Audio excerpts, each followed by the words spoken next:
નમસ્કાર મિત્રો, સ્વાગત છે તમારું મારી YouTube channel Mehul Mavani education and culture. મિત્રો, ફરી પાછા ઉપસ્થિત છે એક નવા જ્ઞાન, એક નવા અધ્યાય સાથે. આજે શું શીખવાનું છે તો શીખતા પહેલા અમારી આ બંને ચેનલને સબસ્ક્રાઇબ જરૂરથી કરી લેજો. સબસ્ક્રાઇબ કરશો તો નવા વિડીયો લઈને આવીશ તો તમારા સુધી ઝડપથી પહોંચી શકીશ. તો મિત્રો, આજે આપણે શીખવાનું છે તે છે ધોરણ 6 એનો વિષય છે સામાજિક વિજ્ઞાન. સામાજિક વિજ્ઞાનનો એકમ કયો? તો એકમ છે 7. આ એકમનું આપણે શું શીખીશું? તો આ એકમનું નામ છે ભારતના સાંસ્કૃતિક મૂળ. અને આ એકમની આપણે શીખવાનું છે સ્વાધ્યાય સમજૂતી. સુંદર મજાનો એકમ છે. વૈદિક સંસ્કૃતિ, જૈન દર્શન, બૌદ્ધ દર્શન, જનજાતિઓનો જે વિકાસ થયો, એમના જે દર્શનો છે, એમના જે વિચારો છે, એમની જે વિચારધારા છે, તેની સુંદર મજાની વાત મિત્રો આપણી સમક્ષ રજૂ કરી છે. વેદો, ઉપનિષદો, યોગ, જૈન દર્શન શાસ્ત્રો, બૌદ્ધ દર્શન શાસ્ત્ર, એની સુંદર મજાની વાત તમે શીખ્યા, જાણ્યા અને સમજ્યા બાદ હવે જોઈએ આ એકમનું સ્વાધ્યાય. સ્વાધ્યાયનો પ્રશ્ન નંબર 1 કેવો છે? તો આવો છે: જો તમે નજી કહેતા હોત તો તમે યમરાજ પાસે કયા પ્રશ્નો પૂછ્યા હોત? તમારા પ્રશ્નો 100 થી 50 શબ્દોમાં લખો.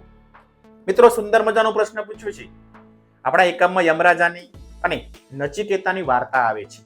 તે બોધ તમે શીખ્યા હશો, સમજ્યા હશો. ધારો કે હવે તમે નચિકેતા હોત તો યમરાજાને કયા પ્રશ્નો કરત? તો અહીં જે પ્રશ્નો પૂછ્યા છે એ મેં મારી રીતના પૂછેલા છે. તમે તમારી રીતે વિચારીને નચિકેતા વાળી વાર્તા ઉપરથી, એ બોધ કથા ઉપરથી તમે યમરાજાને કેવા પ્રશ્ન પૂછત એ તમારે કહેવાનું છે. તો જોઈએ ઉદાહરણ રૂપ પ્રશ્નો. જો હું નચિકેતા હોત તો યમરાજને નીચે પ્રમાણેના પ્રશ્ન પૂછત. પહેલો, જો એક જ ઈશ્વરે જન્મ આપ્યો છે તો લોકો લડાઈ યુદ્ધ શા માટે કરે છે? શા માટે સંપીને રહેતા નથી? આવો પ્રશ્ન પણ કરી શકાય. યમરાજને બીજો પ્રશ્ન એ પૂછ્યો હોત કે મનુષ્ય પ્રકૃતિનું સંતાન છે, આપણે કુદરતના સંતાનો છીએ, છતાં પણ મનુષ્ય પ્રકૃતિને નુકસાન શા માટે પહોંચાડે છે? યમરાજને ત્રીજો પ્રશ્ન એ પણ પૂછ્યો હોત કે માણસે પોતાને ધર્મ, જાતિ, ભાષા કે દેશ ને આધારે શા માટે વહેંચી લીધો છે? શા માટે એક થઈને નથી રહેતા મનુષ્યો? ચોથો પ્રશ્ન, યમરાજને ચોથો પ્રશ્ન એ પણ પૂછ્યો કે મૃત્યુ પછી માણસનું કે જીવનું શું થતું હશે? જેમ નચિકેતાએ પ્રશ્ન કર્યો હતો. મૃત્યુ બાદ નવું જીવન કેવી રીતે મળતું હશે? સારા કર્મો અને ખરાબ કર્મો કરવાથી કેવું ફળ મળે છે? વગેરે સુંદર મજાના પ્રશ્નો પૂછત. છેલ્લો, મનુષ્ય હંમેશા સારા સત્કાર્યો કરવા પ્રેરાય, હંમેશા જરૂરિયાતમંદ લોકોને મદદ કરતો રહે, તેવા સમાજનું નિર્માણ કેવી રીતે કરી શકાય? તો આ 6 પ્રશ્નો મને યાદ આવ્યા તે મેં લખ્યા છે. હવે તમને જે પ્રશ્નો સાંભળે તે લખી શકો છો. આવા અનેક પ્રશ્નો મનમાં થાય અને તે પ્રશ્ન જો હું નચિકેતા હોત તો યમરાજાને જરૂર પૂછતો. તો તમે પણ આ રીતે પ્રશ્નોનો ઉત્તર લખી શકો છો. જોઈ શકો છો ડિસ્પ્લે ઉપર પ્રશ્નોનો ઉત્તર. તમે જાતે પ્રયાસ કરીને યમરાજાને કેવા પ્રશ્નો પૂછશો તે તમારે લખવાનું છે. આગળ પ્રશ્ન 2 છે: બૌદ્ધ મતના મુખ્ય વિચારોને સમજાવો અને તેમના વિશે સંક્ષિપ્તમાં ટિપ્પણીઓ લખો. જે આપણે બૌદ્ધ દર્શન શાસ્ત્ર જોયું, એ બૌદ્ધ મતમાંથી આપણને શું શીખવા મળે? તો આ રહે ઉત્તર. બુદ્ધ મહાન ધાર્મિક અને સામાજિક સુધારક હતા, એવું આપણે એકમમાં જોયું. ધર્મ અને સમાજમાં વાપરેલા દૂષણો દૂર કરવા માટે તેમણે આજીવન કાર્ય કર્યું. તેમના અનેક શિષ્યો હતા. અનેક રાજાઓ અને રાજ્યો તેમના માનવ ધર્મથી પ્રોત્સાહિત થયા હતા. તેમણે નીચે મુજબના સુધારા કર્યા. બુદ્ધે કીધું કે સંસાર દુઃખોમાંથી મુક્તિ મેળવવું બહુ જ સરળ અને સાદો ઉપદેશ આપ્યો. તેમના મતે 4 આર્ય સત્ય હતા. આપણે જે એકમમાં ચર્ચા કરી ચૂક્યા છીએ. સંસાર દુઃખમય છે, આપણે જોયું. દુઃખનું કારણ છે તૃષ્ણા, ઈચ્છા, મોહ. દુઃખોનો નાશ તો તૃષ્ણાનો ત્યાગ, મોહનો ત્યાગ કરો. અષ્ટાંગ માર્ગીય ઉપદેશ તેમને આપ્યો. અપનાવવાથી તૃષ્ણાનો ત્યાગ થાય છે. બુદ્ધે સમજાવેલા આ 4 આર્ય સત્યને બૌદ્ધ ધર્મના સિદ્ધાંત તરીકે જાણીતા છે, જેને સમ્યક દર્શન પણ કહેવામાં આવે છે. બુદ્ધે પોતાના આ માનવ ધર્મમાં પુરુષો જેટલું જ મહત્વ સ્ત્રીઓને આપ્યું, એ પણ આપણે એકમમાં જોયું. તેમને કહ્યું નિર્માણનો માર્ગ માત્ર પુરુષો માટે જ નહીં, સ્ત્રીઓ માટે પણ સાધના અને કર્તવ્યથી નિર્માણ પ્રાપ્ત કરી શકે છે. બુદ્ધે વર્ણ વ્યવસ્થાનો જ વિરોધ કર્યો. તેમને કહ્યું કે મનુષ્યના ઉચ્ચ કુટુંબમાં જન્મ લેવાથી મહાન બનતો નથી. તે પોતાના કર્મોથી, સદવિચારથી અને સત્ય અને અહિંસાના પાલનથી મહાન બને છે. તેમણે સમાજમાં વ્યાપેલા ઊંચ નીચના ભેદભાવનો ઉગ્ર વિરોધ કર્યો. તેમણે યજ્ઞમાં થતી પશુ હિંસા અટકાવવા વિરોધ કર્યો. તેમણે કહ્યું, અહિંસા સર્વોચ્ચ ગુણ છે. તમામ પ્રાણીઓ પ્રત્યે અહિંસાથી વર્તવું તે માનવનું સૌથી મોટું કર્તવ્ય છે. તો મિત્રો, બૌદ્ધ ધર્મમાં ગૌતમ બુદ્ધના જે વિચારો છે, એમનું જે દર્શન શાસ્ત્ર છે, તેનો જે સાર છે તે આ રહ્યો. તો આ રીતે આપણે ઉત્તર લખી શકીશું. હવે આગળ જોઈએ. ત્રીજો પ્રશ્ન છે ગૌતમ બુદ્ધ. નીચે આપેલા ગૌતમ બુદ્ધના એક ઉદાહરણ પર ચર્ચા કરો. ગૌતમ બુદ્ધે મિત્રો આવું એક સુંદર મજાનું પંક્તિ આપણને પાઠ્યપુસ્તકમાં આપી છે. જળથી વ્યક્તિ શુદ્ધ થઈ શકતો નથી, ભલે તે અહીં એટલે કે પવિત્ર નદીમાં કેટલીય વાર સ્નાન કરે. આવું આપણા એકમમાં લખેલું છે. તો તે પંક્તિ આપણને શું કહેવા માંગે છે? તો આ રહ્યો ઉત્તર. ગૌતમ બુદ્ધે માનવ કલ્યાણ માટે અનેક ઉદાહરણ દ્વારા ઉપદેશ આપેલ છે. એમનું એક ઉદાહરણ શરીરની અંદર અને બહારની શુદ્ધતાને સંબંધિત આંતરિક શિસ્ત ઉપર ભાર મૂકવામાં આવેલ છે. તે મુજબ ગમે તેટલી પવિત્ર નદીમાં સ્નાન કરવાથી શરીર તો શુદ્ધ થાય, પણ માનવ મનની પવિત્ર ન થાય. મનને શુદ્ધ થવા માટે સત્યની સાથે રાખીને માણસે ધર્મનું આચરણ કરવું જોઈએ. દરેક માનવે નિત્યક્રમ દરમિયાન સામાન્ય નીતિ નિયમ મુજબ જીવન જીવવાનું હોય. ચોરી ન કરવી, હિંસા ન કરવી, મોટા પ્રત્યે ફરજ નિભાવવી, પ્રકૃતિનું રક્ષણ કરવું, કોઈનું ખરાબ કરવું નહીં, કે ખરાબ વિચારવું નહીં. આવું જે વ્યક્તિ કરતો નથી અને માત્ર દંભ જ કરે છે, તે પછી ગમે એટલી પવિત્ર નદીમાં સ્નાન કરી આવે પણ તોય તે પવિત્ર ગણાતો નથી. તનથી પવિત્ર થશે, મનથી પવિત્ર નહીં થાય. તેનું સુંદર મજાનું ઉદાહરણ આપણને ગૌતમ બુદ્ધે આપેલું છે. ચલો આગળ. જેમ બૌદ્ધ ધર્મ વિશે લખ્યું, તેમ જૈન મતના કેટલાક મુખ્ય વિચારો આપણે સમજાવવાના છે અને તેમના વિશે આપણને ટિપ્પણી લખવાની છે. તો મિત્રો, જૈન ધર્મનો સાર ઉપદેશ શું હતો? ત્યાં રહ્યું. બુદ્ધની જેમ મહાવીર સ્વામી પણ સંસારને ભય અને દુઃખોથી ભરેલો છે તેવું માને છે. તેમના ઉપદેશને ત્રિરત્ન સિદ્ધાંત તરીકે ઓળખવામાં આવે છે. ગૌતમ બુદ્ધમાં સમ્યક દર્શન હતું, અહીંયા ત્રિરત્ન સિદ્ધાંત. તેમણે નીચે પ્રમાણેના 5 વ્રતોનો તેમને ઉપદેશ આપ્યો છે. પહેલું છે અહિંસા.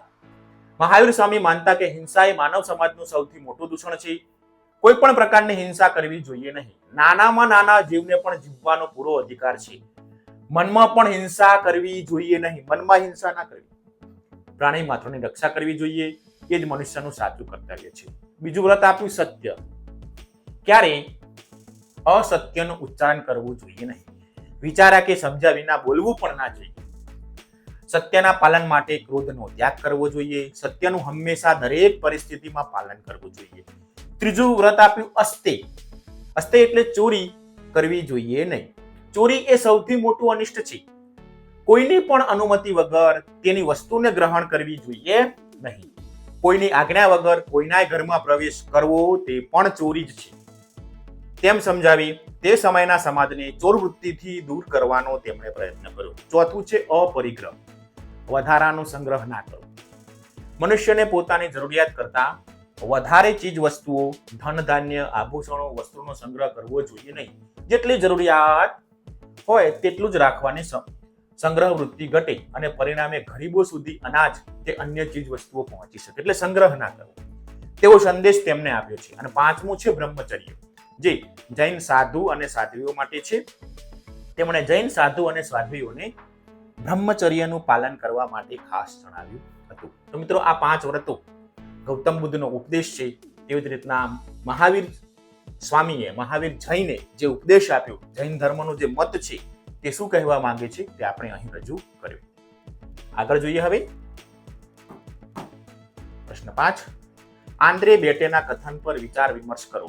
જુઓ પૃષ્ઠ 122 નંબરના પાના ઉપર આ ભારતીય જે સમાજશાસ્ત્રી છે એને સુંદર મજાનું કોટેશન આપી છે. ભારતીય સમાજશાસ્ત્રી આંદ્રે બેટે આ પરિસ્થિતિનું વર્ણન એ રીતને કરી છે તે જોઈએ. ભારતીય ઉપખંડમાં રહેતી હજારો જાતિઓ અને જનજાતિ સમાજે પ્રારંભિક સમયથી જ પરસ્પર ધાર્મિક માન્યતાઓ અને પ્રથાઓ પર અસર કરેલી છે. જનજાતિ ધર્મો પર હિન્દુ તત્વજ્ઞાનના પ્રભાવને વ્યાપકપણે સ્વીકારવામાં આવ્યો છે, પણ તે પણ સાચું છે કે હિન્દુ તત્વજ્ઞાનની રચનાના તબક્કામાં અને તેના વિકાસમાં આદિવાસી માન્યતાઓનો પણ પ્રભાવ રહેલો છે. મતલબ કે જનજાતિના જે વિચારો છે એ વિચારોમાં હિન્દુ ધર્મનું એટલે કે હિન્દુ દર્શનનું, વૈદિક દર્શનનું અને વૈદિક દર્શનના વિચારોમાં જનજાતિ વિચારોનું આદાન પ્રદાન થયેલું છે. આ વિધાન એવું કહેવા માંગે છે કે ભારતીય ઉપખંડમાં શરૂઆતથી જ જે જનજાતિઓ વસે છે તેમને ધાર્મિક માન્યતાઓ અને પ્રથાઓ પરસ્પર સંકળાયેલી છે. તેમના પર હિન્દુ તત્વજ્ઞાનનો પ્રભાવ વ્યાપકપણે જોવા મળે છે. તેમની માન્યતાઓમાં હિન્દુ ધર્મની અસર પણ જોવા મળે છે. જે આ વિધાનનો અર્થ આ પ્રમાણે કરી શકાય. બંને એકબીજાને પરસ્પર છે. બંનેના વિચારો, બંનેની વિચારધારા, બંનેના રીતિ રિવાજો એકબીજામાં ભરેલા છે એવું ભારતીય સમાજશાસ્ત્રી આંદ્રે બેટેના મતે કહી શકાય. ચલો આગળ. પ્રશ્ન 6. તમારા વિસ્તારના દેવી દેવતાઓ અને તે સાથે જોડાયેલા પૂર્વ તહેવારોની યાદી બનાવો. મિત્રો, તમારા વિસ્તારમાં જે દેવી દેવતાઓ છે એ દેવી દેવતાઓ ઉપરથી કોઈ તહેવારો આવતા હોય તો તેની યાદી તમારે કરવાની છે. મિત્રો, બધાની યાદી, દરેક વિસ્તારની યાદી સરખી થશે નહીં. સમજીએ. દરેક વિદ્યાર્થીએ પોતપોતાના વિસ્તારમાં લોકપ્રિય જે દેવી દેવતાઓ છે અને તેમની સાથે જોડેલા જે તહેવારો છે તેની યાદી અલગ કરવાની રહેશે. જો અહીં આપેલા ઉદાહરણને ધ્યાનમાં લઈએ તો તમારા વિસ્તારમાં લોકપ્રિય દેવી દેવતાઓ અને તેમની સાથે જોડાયેલા તહેવારોની યાદી તમારી નોટબુકમાં બનાવવાની છે જાતે. તો મિત્રો, ઉદાહરણરૂપ આ પ્રમાણે કહી શકાય. જેમ કે અમારે અરવલ્લી જિલ્લામાં શામળાજીનો મેળો ભરાય છે. દર પૂનમે દીપેશ્વરી માતાનો મેળો ભરાય છે. કૃષ્ણ જન્મનો જન્માષ્ટમીનો ઉત્સવ ઉજવાય છે. નવરાત્રીનો ઉત્સવ માં દુર્ગા, માં અંબેના નવરાત્રી આપણે ગરબાઓ કહીએ છીએ. તો આ જે તહેવારો છે તે દેવી દેવતાઓ ઉપરથી ઉજવવામાં આવે છે. તો આ રીતે તમારા વિસ્તારમાં અલગ અલગ દેવી દેવતાઓના કોઈ પ્રસંગે, કોઈ મંદિરના સ્થાપના પ્રસંગે કે અન્ય પ્રસંગે કોઈ તહેવારોની ઉજવણી કરવામાં આવતી હોય તો તે તમારે અહીં લખવાની છે. તો દરેક વિસ્તારના વિદ્યાર્થીનો જવાબ અલગ અલગ થશે. એટલા માટે અહીં જે ઉત્તર આપ્યો છે તે અરવલ્લી જિલ્લાને ધ્યાને રાખીને આપ્યો છે. અરવલ્લી જિલ્લાનો પણ અમુક વિસ્તાર જ લીધેલો છે. અરવલ્લી જિલ્લાના અન્ય વિસ્તારોમાં પણ અલગ અલગ તહેવારો ઉજવાતા હશે. માટે તમારા વિસ્તારમાં જે તહેવાર ઉજવાય તે લખવાનું છે. ગણેશ ચોથ પણ ઉજવાય છે. સાતમ આઠમનું તો આવી ગયું છે તહેવાર. દિવાળીની ઉજવણી પણ થાય છે. રામનવમીની ઉજવણી પણ થતી હશે. શિવરાત્રીની ઉજવણી પણ થતી હશે. તે આપણે લખવાનું છે. ચલો આગળ. પ્રશ્ન 7. વર્ગની પ્રવૃત્તિ તરીકે તમારા વિસ્તારની અથવા રાજ્યના 2-3 આદિવાસી સમુદાયો સાથે જોડાયેલી પરંપરાઓ અને માન્યતાઓ વિશે લખો. તેમની પરંપરા અને માન્યતા અંગેની પ્રણાલીઓની યાદી બનાવો.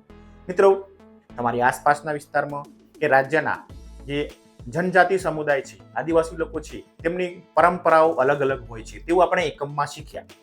હવે તમારા વિસ્તારમાં કે તમે જાણતા હોય તેવા કોઈ આદિવાસી સમૂહ કે જનજાતિ સમૂહની કોઈ પરંપરા હોય તે તમારે લખવાની છે. તો અહીં જે ઉત્તર આપ્યો છે તે માત્ર નમૂના રૂપ છે. તમે તમારા વિસ્તારમાં તમે જાણતા હોય તેવી પરંપરાઓ વિશે લખી શકો છો, રીતિ રિવાજો વિશે લખી શકો છો. તો જોઈએ. એક પરંપરા છે ગુણ ભાખરીના મેળાની, જે અહીં સાબરમતી, આકળ અને વ્યાકુળ નદીનો ત્રિવેણી સંગમના પવિત્ર સ્થળે આજે પણ લોકો દ્વારા શ્રદ્ધાપૂર્વક પૂર્વજોનું તર્પણ કરવામાં આવે છે. મેળાની શરૂઆત ગંભીર અને ભાવપૂર્વક વાતાવરણથી થાય છે.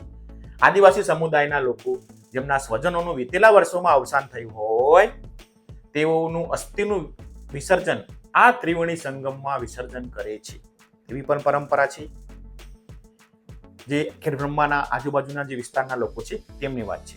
બીજી પરંપરા મિત્રો એવી પણ છે કે ઘણા આદિવાસી અથવા જનજાતિના સમુદાયોએ મૃતદેહોને અગ્નિ સંસ્કાર આપે છે અથવા ઘણી વખત ભૂમિદાહ એટલે કે દાટવામાં પણ આવે છે. એવા અલગ અલગ રિવાજો, પરંપરાઓ જનજાતિ સમુદાયોમાં રહેલી છે. તો અહીં 2 મુદ્દાઓ લીધેલા છે. આ સિવાય તમે તમારા વિસ્તારમાં આદિવાસી જનજાતિ લોકોનું જે પરંપરાઓ છે તેના વિશે લખવાનું છે. આ ઉત્તર ઉદાહરણ રૂપ છે.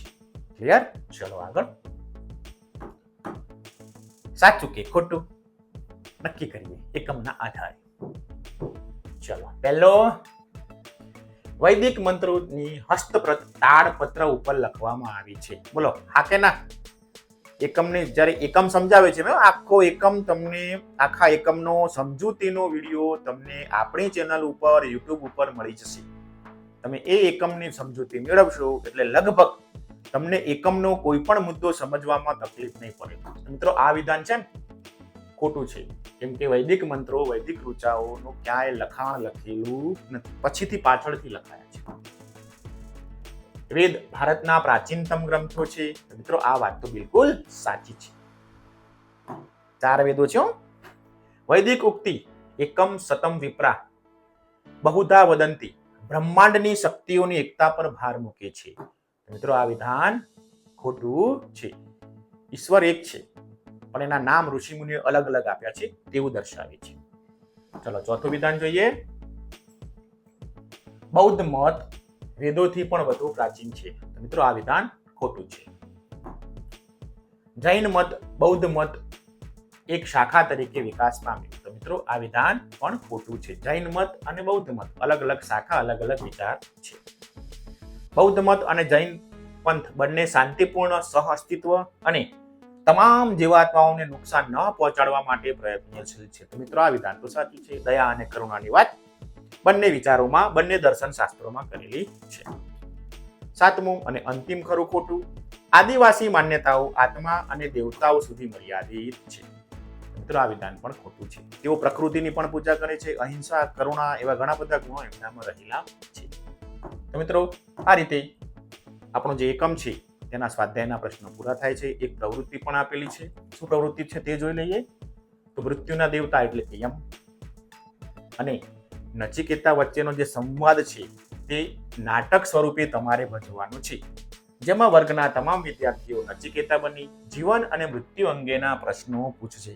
તો મિત્રો તમારા વર્ગમાં તમારા શિક્ષકની મદદથી કોઈ પણ એક વ્યક્તિને યમરાજા બનાવવાનો અને બીજા વિદ્યાર્થીઓ છે તે નચિકેતા બનશે અને યમરાજાને કેવા પ્રશ્નો પૂછી શકાય એ પ્રશ્નો તમારે કરવાના છે નાટક સ્વરૂપે.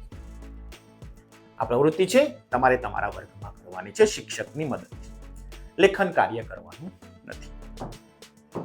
તો આ રીતે આપણો જે એકમ છે સુંદર મજાનો 7 ભારતીય સંસ્કૃતિનું મૂળ, તેના તમામ પ્રશ્નો તમને વિગતે વ્યવસ્થિત સમજાવી દીધા છે. આશા રાખું છું કે તમને ઉત્તરો મળી ગયા હશે. તમને આ વિડીયો જરૂરથી ગમ્યો હશે. અમારી આ બંને ચેનલને સબસ્ક્રાઇબ કરવાનું ચૂકશો નહીં. સબસ્ક્રાઇબ કરશો તો નવા વિડીયો લઈને આવીશ તો તમારા સુધી ઝડપથી પહોંચી શકીશ. ફરીથી મળીશું એક નવા એકમ સાથે, નવા એકમના જ્ઞાન સાથે. મિત્રો આજે એકમ જોયો તેની સમજૂતી પણ આપણે આપણી ચેનલ ઉપર અપલોડ કરેલી છે. તો કોઈ પણ મુદ્દો ના સમજાય તો તે વિડીયોને પણ તમે જોઈ શકો છો. ત્યાં સુધી રામ રામ.